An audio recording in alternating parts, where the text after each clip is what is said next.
बिस्मिल्लाहिर्रहमानिर्रहीम।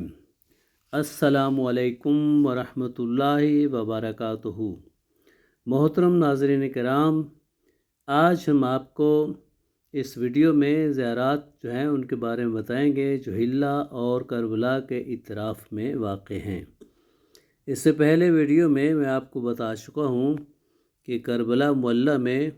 जो ज़ियारात हैं, जैसे ज़ियारात में रोज़ा इमाम हुसैन अलैहिस्सलाम, रोज़ा जनाब गाज़ी अब्बास अलैहिस्सलाम और दीगर जो ज़ियारात हैं करबला मुक़द्दसा की, वो मैं आपको बता चुका हूँ। तो आज हम जो इतराफ़ की ज़ियारात हैं वो बताएंगे। उसमें सबसे पहले है रोज़ा हज़रत औन बिन ज़ैनब सलामुल्लाह अलैहा। ये जो सामने आप रोज़ा देख रहे हैं, ये इंतहाई खूबसूरत रोज़ा है जनाब औन अलैहिस्सलाम का, जो जनाब इमाम ज़ैनब सलामुल्लाह अलैहा के बेटे थे। करबला के वाक़े में ये शहीद हो गए और इन्होंने अपनी वालिदा माजिदा से वादा किया था कि अम्मा, अगर आप मुझे इजाज़त देंगी तो मैं ऐसा जंग लड़ूंगा कि रहती दुनिया तक इसकी मिसाल रहेगी। और लड़ते लड़ते वो इतना दूर आ गए कि वो जागीर अली अकबर जो मौला इमाम हुसैन अलैहिस्सलाम ने बनी असद से ख़रीदी थी करबला के लिए, अपनी शहादत के लिए, तो ये जो ज़री है जनाब औन बिन अब्दुल्ला की, ये करबला से बाहर है। तो करबला से ये तकरीबन शमाल मशरक़ की तरफ तकरीबन 10 किलोमीटर जो बाहर, अगर आप बगदाद की तरफ जाएं तो उस रास्ते में जनाब औन बिन अब्दुल्ला, जनाब औन बिन ज़ैनब सलामुल्लाह अलैहा का ये मकबरा है। इंतहाई खूबसूरत मकबरा है। इनके जो दूसरे भाई थे जो मोहम्मद थे, वो भी करबला के वाक़े में दादे शुजाअत देते हुए शहीद हो गए थे, लेकिन उनकी लाश इतनी पामाल हो गई थी कि उनको गंजे शहदा में दफन कर दिया गया था। लेकिन चूँकि इनकी रवायत में यही है कि जनाब औन लड़ते लड़ते इतना लड़े कि जो दुश्मन की फ़ौजें थी उनको भगाते भगाते करबला की धरती से बाहर ले आए थे। इसीलिए इनका जो मकबरा है वो करबला के शहर से बाहर है। इनकी जो असल कब्र है वो नीचे है, तह खाने में है, जिसकी तरफ हम जा रहे हैं। अभी आप जो है वो कब्र जनाब औन बिन ज़ैनब सलामुल्लाह अलैहा की ज़ियारत करेंगे। ये सामने जो कब्र है ये कब्र पाक है, असली कब्र है जो तह खाने में है। और इसके ऊपर जो है ज़री पाक जो है वो उसके ऊपर हरम में बनाई गई है। और बताया जाता है कि ये कोई पाकिस्तानी खुश नसीब है जिन्होंने ये सारा ख़र्चा जो है ये कब्र पाक और तह खाने में जो कब्र मुबारक है उसकी तामीर और उसमें जितने भी अखराजात थे ये पाकिस्तानी ज़ायर ने दिए थे। ये आप पाकिस्तानी काफ़िला देख रहे हैं जनाब औन बिन ज़ैनब सलामुल्लाह अलैहा की जो असल कब्र पाक है वो आप ये देख रहे हैं। तो इसके बाद जो अगली ज़ियारत है जो आप को शरफ़ हासिल होगा देखने का, वो है तिफ़लाने जनाब मुस्लिम बिन अक़ील की। जनाब इब्राहीम और मोहम्मद, ये सामने जो रोज़ा आप देख रहे हैं ये मुसय्यब में तिफ़लाने जनाब मुस्लिम बिन अक़ील के रोज़े हैं। तो इनकी कबूर जो है ये मुसय्यब में है। जैसा कि आप देख रहे हैं ये ज़री पाक है जनाब इब्राहीम और जनाब मोहम्मद बिन मुस्लिम बिन अक़ील की। जब जनाब इमाम हुसैन अलैहिस्सलाम जो है वो मक्का से मदीना को छोड़ के मक्का की तरफ तशरीफ़ लाए तो कूफ़ा के लोगों ने आपको बहुत से ख़तूत लिखे थे कि ऐ इमाम हुसैन अलैहिस्सलाम, आप हमारी तरफ तशरीफ़ लाएं, हम जो है वो यज़ीद की बजाय आपकी पैरवी और इत्तबा करना चाहते हैं। तो जनाब ये सामने जो आपको नज़र आ रहा है ये तस्वीर उन्होंने बनाई है कि किस तरह हारिस मलऊन ने जो बच्चों को दरिया फ़ुरात के किनारे पे शहीद किया था। तो जनाब जब कूफ़ा के लोगों के बहुत से ख़तूत आए तो जनाब इमाम हुसैन अलैहिस्सलाम ने अपने चचाज़ाद भाई जनाब मुस्लिम बिन अक़ील को جو ہے وہ اپنا سفیر بنا کے کوفہ کی طرف روانہ کیا، اور ساتھ ان کے دو جو کم سن بیٹے تھے جناب ابراہیم اور جناب محمد، ان کو بھی ساتھ بھیجا تھا، صرف اس لیے تاکہ لوگ یہ نہ کہیں کہ جو امام حسین علیہ السلام کا جو انٹینشن ہے مطمع نظر وہ حکومت نہیں بلکہ وہ اسلام کی سربلندی ہے، نانا کے دین کی سربلندی ہے، وہ لڑائی کے لیے نہیں بھیج رہے۔ اس لیے انہوں نے جناب مسلم بن عقیل کے ساتھ ان کے دو جو کمسن بیٹے تھے وہ بھیجے تھے تاکہ وہ کوفہ کے لوگوں کی طرف وہ سفیر بن کے جائیں۔ تو یہ سامنے آپ دیکھ رہے ہیں کہ انتہائی خوبصورت زری جو ہے جناب مسلم بن عقیل کے جو بیٹے ہیں ابراہیم اور جناب محمد، ان کی خوبصورت ذریعہ ہیں، انتہائی خوبصورت ذریعہ ہیں۔ یہ مسیب کا ایک شہر ہے۔ جب آپ کربلا سے اس کی طرف جو بغداد کی طرف جائیں تو تقریباً 35-40 کلومیٹر کے فاصلے پہ یہ ایک شہر ہے جس کو مسیب کہتے ہیں، اور یہ دریائے فرات کے دونوں کناروں جو ہے اس میں آباد ہے۔ تو ہسٹری اس کی یہ ہے کہ جب جناب مسلم بن عقیل نے وہاں پہ ایز اے سفیر امام حسین علیہ السلام کوفہ تشریف لائے تھے تو بہت سے لوگوں نے آپ کے ہاتھ پہ بیعت کی تھی۔ تو اس کے بعد جو یزید نے عبید اللہ ابن زیاد کو جب گورنر بنا کر بھیجا کوفہ کا، تو اس نے لوگوں میں اعلان کیا کہ جو بھی مسلم بن عقیل کی اتباع کرے گا، بیعت کرے گا، تو اس کے ساتھ جو ہے وہ برا سلوک کیا جائے گا، اس کو قتل کر دیا جائے گا۔ تو پھر آہستہ آہستہ لوگوں نے مسلم بن عقیل جو ہے ان کو سنتے رہے، اور حتیٰ کہ آخر میں مسلم بن عقیل نے راجدھانی کو بنا لی، وہاں سے بھی گرفتار کر لڑائی کے بعد گرفتار کیا گیا اور ان کو شہید کر دیا گیا۔ تو ان کی شہادت کے بعد جناب مسلم بن عقیل کے جو دونوں بچے تھے ان کو بھی پکڑا گیا، اور ان کو پکڑ کے حارث بن عمرو نے جو یہ دریائے فرات تھا اس کے کنارے لا کے ان کو شہید کر دیا تھا کوفہ میں۔ اس نے یہ دونوں لاشیں دریائے فرات میں، اور دریائے فرات کے وہ اپوزٹ فلو کے اپوزٹ ہے اس مسیب شہر میں جب پہنچے تو یہاں کا جو کسان جس کا نام مسیب تھا اس نے دونوں بچوں کی لاشیں جو ہیں ان کو بہن میں ڈال کے وہاں پر دفنا دیا تھا۔ اس وجہ سے یہ شہر کا نام اس بستی کا اس شہر کا نام آج بھی مسیب شہر لیا جاتا ہے۔ یہاں کا جو مین لیکن نام جو شہر کا ہے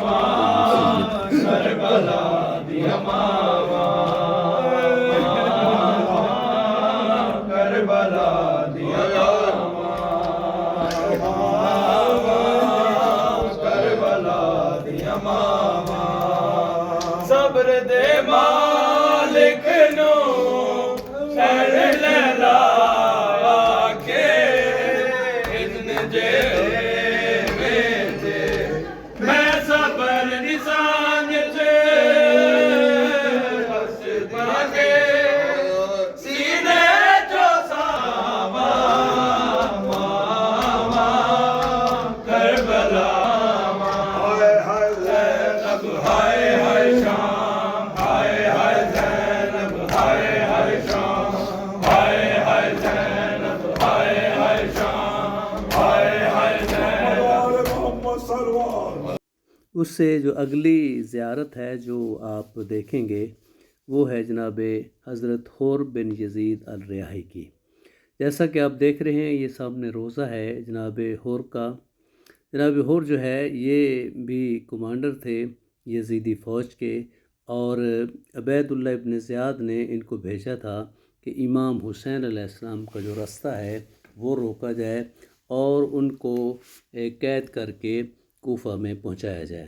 تو سب سے پہلے جناب حر نے امام حسین علیہ السلام کا جو راستہ کربلا میں روکا تھا،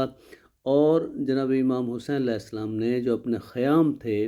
وہ دریائے فرات کے کنارے لگائے تھے، تو حر نے ہی کہا تھا کہ آپ یہاں سے اپنے خیام جو ہے وہ اتار لیں اور دوسری جگہ جو ہے وہاں پہ رکھیں،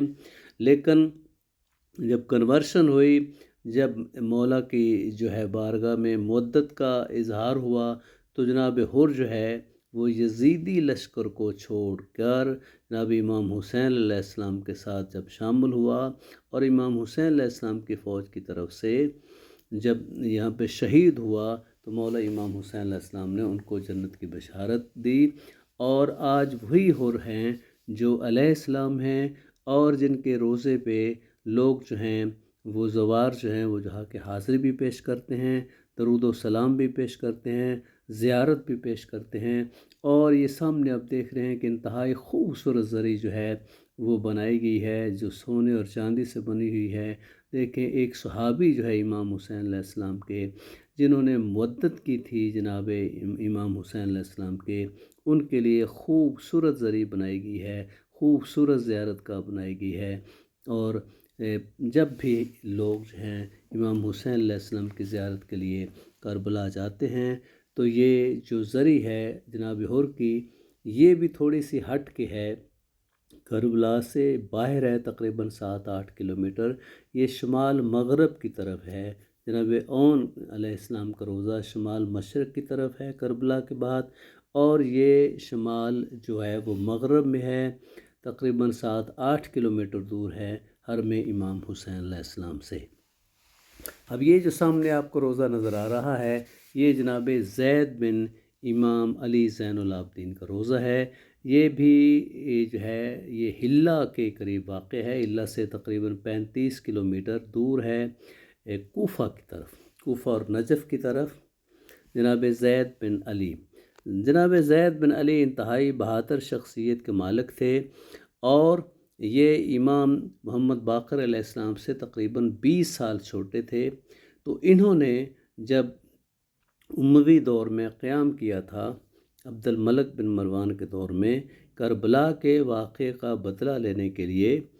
تو امام ابو حنیفہ جو تھے انہوں نے بھی کہا تھا کہ میں بھی آپ کے ساتھ ہوں، لیکن عین وقت پہ انہوں نے جو حاکم وقت تھا اس کے دربار میں جو ہے وہ حاضری دی، اور جناب زید جو تھے ان کو چھوڑ دیا، لیکن زید جو تھے جناب زید بن علی کی بہادری سے لڑتے ہوئے شہید ہو گئے۔ ان کی پیشانی میں نیزہ لگا تھا، اور یہ شہید ہو گئے تھے، تو ان کے جو اصحاب تھے، ساتھی تھے، انہوں نے دفن کر دیا تھا، لیکن مخبری پر ولید بن عبد الملک بن مروان نے ان کی جو لاش تھی وہ نکال کے، اور ان کا جو سر مبارک تھا وہ پہلے شام میں اور پھر جو ہے وہ مدینہ میں بھیجا، مدینہ رسول میں، تاکہ لوگوں کو یہ عبرت ہو کہ اب کوئی بندہ جو ہے وہ بھی اموی حکومت کے خلاف جو وہ قیام نہ کر سکے۔ اور 4 سال تک ان کی لاش کو کوفہ کے چوک میں لٹکایا گیا تھا، اور پھر ان کی لاش جو تھی اس کو آگ لگا کے اس کی جو راکھ تھی وہ دریائے فرات میں بہا دی گئی تھی، لوگوں کے لیے، تاکہ لوگوں جو ہے ان میں عبرت ہو، اور کوئی بندہ جو ہے وہ سادات کا حق لینے کے لیے کسی قسم کا بھی کوئی بندہ جو ہے وہ اموی حکومت کے خلاف قیام نہ کرے۔ تو یہ وہ جگہ ہے جہاں پہ شہادت ہوئی تھی، تو اس پہ جناب زید بن علی کا روضہ ہے۔ اب یہ جو سامنے آپ روضہ دیکھ رہے ہیں، یہ روضہ حضرت قاسم بن امام موسیٰ کاظم علیہ السلام کا، یہ بھی حلہ کے قریب ہے، اور حلہ سے تقریباً 15 کلومیٹر جو ہے وہ یہ جنوب جو ہے مشرق کی طرف ہے۔ تو جناب قاسم جو تھے، جب ان کے بابا امام موسیٰ کاظم علیہ السلام جو قید میں تھے، ہارون رشید کی قید میں، تو ان کو ملنے کے لیے مدینہ میں تشریف لائے۔ اس وقت چونکہ سادات پہ بہت سختی ہوتی تھی، تو یہ اس مقام پہ، حلہ کے مقام پہ آ کے مزدوری کرنے لگے، کیونکہ اپنا نام نہیں بتا سکتے تھے، اپنی کاسٹ و اپنی ذات نہیں بتا سکتے تھے، کیونکہ یہ وہ وقت تھا کہ جب بھی کوئی اپنا نام اور اپنی کاسٹ سید بتاتا تھا تو اس کو فوراً شہید کر دیا جاتا تھا۔ تو یہاں پہ ہی ان کو جب لوگ جو ہے انہوں نے شادی کی تھی، تو یہاں پہ وہ ملازمت بھی کرتے تھے، لیکن جب کسی کو پتہ چلا کہ یہ سید ہیں، तो इनको जहर दे के शहीद कर दिया गया था। तो हिल्ला से तकरीबन 15-20 किलोमीटर के फासले पे इनका जो शहर है, इनका कस्बा अल-कासमिया कहा जाता है। यहाँ पे इनका खूबसूरत जो है वो मज़ार है, और ख़ूबसूरत मज़ार के अंदर आप देख रहे हैं इंतहाई खूबसूरत जो है इनकी ज़री है। ज़री जो है, जितनी भी ज़रियाँ हैं करबला में हैं, इराक़ में हैं, तो उन पे सोने चांदी जो है वो का खूबसूरत जो है वो काम हुआ है। तो ये आज भी यज़ीदियों के मुंह पे जो है एक किस्म का लानत है कि उनके नाम के साथ लानत होती है, और इमाम हुसैन अलैहिस्सलाम और सादात के नाम के साथ जो है सलवात होती है, और लोग उनके यहाँ ज़ियारत जो है वो के लिए आते हैं। ये रोज़ा आप देख रहे हैं, ये रोज़ा है जनाब बीबी शरीफ़ा बिनते हसन अलैहिस्सलाम का। ये भी हिल्ला के करीब है, तकरीबन हिल्ला से 10-12 किलोमीटर के फासले पे है। और इनके बारे में कहा जाता है कि जब वाक़या करबला के बाद जब यज़ीदी लश्कर जो कैदियों को बेपलाने ऊँटों पे कैद करके बड़ा तेज़ी के साथ जो कूफा की तरफ जा रहे थे, तो ये बीबी जो थी वो भी रास्ते में गिर गई थी और इस जगह पे शहीद हो गई थी। तो चूँकि यहाँ पे बहुत सी करामात आती थी, लोगों को शफा मिलती थी, तो यहाँ पे लोकल जो है इराक़ी, उनकी ये बहुत ही अहम ज़ियारत बन गई। और जैसे जैसे लोगों को पता चला कि ये बीबी शरीफ़ा बिनतुल हसन हैं और इनके मज़ार से करामात होती हैं, बीमारों को शिफा होती है, तो यहाँ पे अब इराक़ियों ने ये बहुत बड़ा जो हरम बना दिया है, बहुत खूबसूरत हरम बन गया है। अभी भी अंडर कंस्ट्रक्शन है, कंस्ट्रक्शन हो रही है, और लेकिन काफ़ी बड़ा हरम है और ख़ूबसूरत जो है वो ज़री भी है। तो यहाँ पे एक रवायत है कि जो लोग मन्नतें मानते हैं, किसी किस्म की जो बीमारी में लोग मुब्तला होते हैं, वो आके मन्नतें मानते हैं, और जब उनको शिफा मिलती है तो शिफा के लिए फिर वो एक जो किसी कपड़े पे या किसी और भी पारचा बात पे वहाँ पे लिख के सलाम पेश करते हैं कि ए बीबी, आपके तवस्सुत से, आपके सदक़े से हमारे फ़लाँ मरीज़ को अल्लाह ताला ने शिफा दी है। तो वहाँ पे कतबे लिखे होते हैं, कपड़े लिखे होते हैं, फ्लैक्सेस लगी होती हैं। अब ये देख रहे हैं कि इंतहाई खूबसूरत ज़री है बीबी शरीफ़ा बिनतुल हसन की। तो यहाँ पर बाहर जैसे ही आप इस हरम में एंटर हों, तो बाहर दीवारों पे खूबसूरत कतबे लिखे होते हैं, फ्लैक्सेस लिखी होती हैं, जिन पे उन मरीज़ों के नाम लिखे होते हैं जो लाइलाज मरीज़ होते हैं, जो कैंसर के मरीज़ होते हैं, जो दूसरी लाइलाज बीमारी में मुब्तला होते हैं, और उनको जब शिफा मिलती है तो वो यहाँ पे अपना नाम कंदा करते हैं और पाक बीबी को सलाम पेश करते हैं, और उनको आके उनके बाबा का, उनके दादा का पुरसा पेश करते हैं। तो आपको जब भी इराक़ जाना हो तो हिल्ला में आके किसी से भी पूछ लें, टैक्सी ले लें, बीबी शरीफ़ा बिनतुल हसन का जो मज़ार है वो हिल्ला में है। हिल्ला में जो एक ज़ियारत जैसे मैंने पहले बताई है कि जनाब ज़ैद बिन अली की है, और जनाब क़ासिम बिन इमाम मूसा काज़िम अलैहिस्सलाम की है, और जनाब शरीफ़ा बिनतुल हसन की है। अब ये आप जो रोज़ा देख रहे हैं, ये हमज़ा बिन कासिम बिन अबुल फ़ज़ल बिन अब्बास, ये छठी नस्ल से जनाब अब्बास अलैहिस्सलाम के पोते पड़पोते हैं जनाब हमज़ा। जनाब हमज़ा जो हैं, इनका भी मज़ार जो है ये हिल्ला में है, और ये वही सिलसिला है कि जब करबला के जो बच्चों को, बीवियों को कैद करके लेके गए थे, तो जो बच्चे रास्ते में शहीद होते गए, तो बल्कि उन्हीं की नस्ल से ये बाद में जो है जनाब हमज़ा हैं। तो इनका जो शहर है उस शहर का नाम भी हमज़ा जो है वो लिखा होता है। तो हमज़ा बिन जो अबुल फ़ज़ल अब्बास हैं, जनाब अब्बास अलैहिस्सलाम की छठी नस्ल से ये जो है बहुत ही खूबसूरत अब मज़ार बना रहे हैं, बहुत बड़ा मज़ार बन रहा है। आप देख रहे हैं कि अभी अंडर कंस्ट्रक्शन है, और यहाँ पे जो ज़री है वो भी अंडर कंस्ट्रक्शन है, یہ جیسا کہ آپ دیکھ رہے ہیں یہاں پہ بھی یہی ہے کہ لوگوں کی جب مرادیں منتیں پوری ہوئیں، لوگوں کو شفا ملی، تو پھر پتہ چلا کہ یہ یہاں پہ ایک سید زادہ جو ہے وہ مدفون ہے، اور ان کی یہ جو ہے وہ زری بنائی گئی ہے۔ ان کی قبر جو ہے وہ تھوڑی سی اندر حرم میں ہے، اور آہستہ آہستہ لوگوں کا رجحان جو اس طرف ہو رہا ہے کہ یہ قبر پاک جو ہے جناب حمزہ بن قاسم بن جو ہے ابو الفضل عباس، جناب عباس کے جو ہے کی نسل سے ہیں، اور ہم دوسری دفعہ یہاں پہ حاضری کا موقع ملا ہے۔ آپ کو بہت شکریہ۔